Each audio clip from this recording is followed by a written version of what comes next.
Mesdames, Messieurs, bonjour et merci de suivre cette édition de l'information sur Ivoire TV. Le professeur Coulibaly Mamadou, président de l'Assemblée nationale, qui assurait jusque-là la présidence intérimaire du Front populaire ivoirien, annonçait ce lundi 11 juillet son départ des rangs de l'ex-parti au pouvoir en même temps que la création de son propre parti politique, le Leader. Un départ qui a fait l'effet d'une onde de choc dans la sphère politique nationale. Pour un coup dur, c'en est un. Le FPI vient d'enregistrer une défection de taille avec le départ du professeur Coulibaly Mamadou, président de l'Assemblée nationale et président par intérim de l'ex-parti au pouvoir. Une nouvelle qui a provoqué une véritable onde de choc dans la sphère politique ivoirienne, au point de laisser penser à une trahison chez certains militants qui conçoivent difficilement l'attitude de leur leader, surtout qu'elle intervient dans un délicat contexte d'adversité où le parti cherche désespérément ses repères.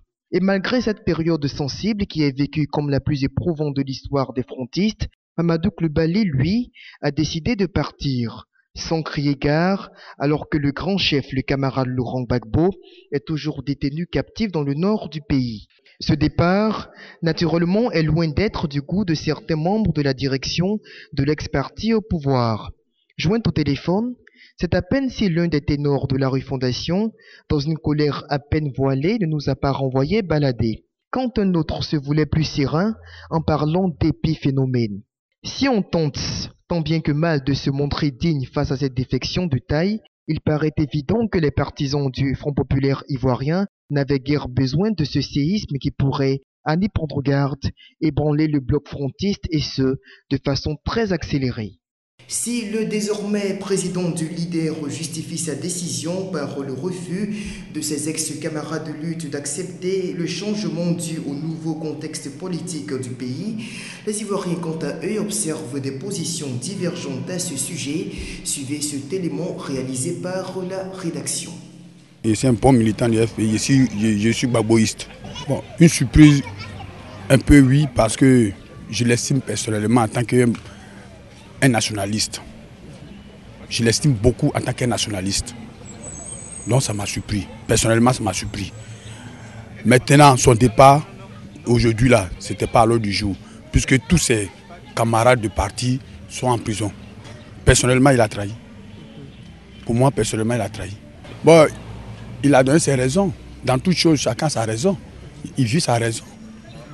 Moi, ce que j'ai suivi hier à la télévision, il a dit qu'il faut qu'il y ait un groupe pour fatiguer un peu le parti qui est là, que l'opposition est morte.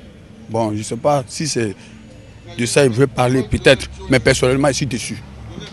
Ceux qui sont venus pour l'intérêt personnel, ils iront comme ils sont venus. Ceux qui sont là pour un parti. Le parti, c'est comme un club. Quand le club gagne, tout le monde gagne. Mais ceux qui gagnent plus, ils sont à côté du président. Mais quand le président saigne, ceux qui sont avec lui, lui sont fidèles. Ceux qui veulent partir, ils iront. Dans tous les partis en Afrique, c'est comme ça. Hein? Ça ne me surprend pas en tant que tel, parce que quand on a suivi un certain nombre d'interventions du professeur Coulibaly en son temps, au moment même où le président Laurent Gbagbo était encore aux affaires, je pense que Mamadou Coulibaly, il est toujours dans sa logique, hein, parce qu'à un moment donné, il avait commencé à critiquer un certain nombre de dérives de son parti, de son propre parti. Voilà. Critique interne allant dans le sens de la gestion tribale des affaires de l'État. Voilà. Je pense que c'est toute une suite logique, quoi. On ne peut pas lâcher quelqu'un, surtout son frère. Voilà, bon, enfin, je parle dans la logique purement traditionnelle africaine. Voilà, on n'abandonne jamais un frère parce qu'il a des problèmes. Bien au contraire, ce frère, il a besoin de vous lorsqu'il est dans les problèmes. Bon, si même quand bien même que ça se justifie à certains égards, je pense que peut-être que le coup était très dur, le coup de poignard était très dur à pareil moment où ce parti, à l'image de tous les autres partis, ont besoin de tous les partisans autour de la personne qui fait référence du dit parti. À l'image de l'histoire de tous les partis politiques, hein, il y a des moments de tribulation, ça peut arriver. Mais j'ose croire, même si on ne peut pas trop l'espérer, j'ose croire que le FPI pourra maîtriser cette saignée. Parce que oui, c'est un grand parti, c'est un parti qui a initié la démocratie dans ce pays. Et il faut qu'il soit fort pour jouer ce rôle, voilà, pour bien élever cet enfant qu'il a mis au monde en Côte d'Ivoire. Je veux parler de la démocratie. Parce que quoi qu'on dise, ils sont initiateurs de la démocratie en Côte d'Ivoire. Donc ils ont intérêt à maîtriser cette saignée. Moi personnellement, je souhaiterais que le Front populaire ivoirien transcende cette divergence-là pour pouvoir maîtriser les gens afin de jouer un grand rôle dans la vie politique ivoirienne. Il aurait dû démissionner et par cette prise de position spectaculaire, alors il allait peut-être arrêter l'ardeur de certains militants.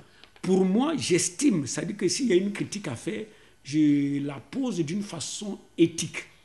Je dis une femme qui va divorcer avec son mari ne va pas divorcer au moment où ce dernier est finalement sur le lit de la maladie et à la clé de la mort. Ce qu'ils disent n'est pas vrai. C'est dû au fait qu'eux-mêmes, ils ne comprennent ni l'acte posé par Coulibaly, ni ses fondements, ni le temps dans lequel il le pose. À présent, l'actualité nationale en bref, c'est demain jeudi 14 juillet qu'arrive à Abidjan le Premier ministre français François Fillon pour une visite de travail entrant dans le cadre du renforcement des relations bilatérales entre la France et la Côte d'Ivoire. Le chef de l'État, le président Alassane Dramane Ouattara, a demandé ce mardi aux nouveaux promus des forces républicaines de se mettre immédiatement au travail pour la reconstruction de l'armée ivoirienne. C'était au cours de la cérémonie de passation de charge entre le nouveau commandement du général Soumaïla Bakayoko et l'ancien alors dirigé par le général Philippe Mangou, qui avait lieu au quartier général de l'armée du Okan-Galini dans le centre-ville d'Abidjan. On termine avec ce fait historique qui a marqué l'histoire de la France. C'est un 13 juillet, et plus précisément le 13 juillet 1789, que le peuple français prenait les armes pour mener la révolution qui a conduit à l'instauration de la République et de la démocratie en France. Demain donc, on célèbre la fête nationale française et bonne fête d'indépendance à tous les Français qui nous suivront. Le JT pour ce jeudi 13 juillet c'est terminé. On se retrouve demain pour une autre édition de l'information sur ivoiretv.net. Au revoir.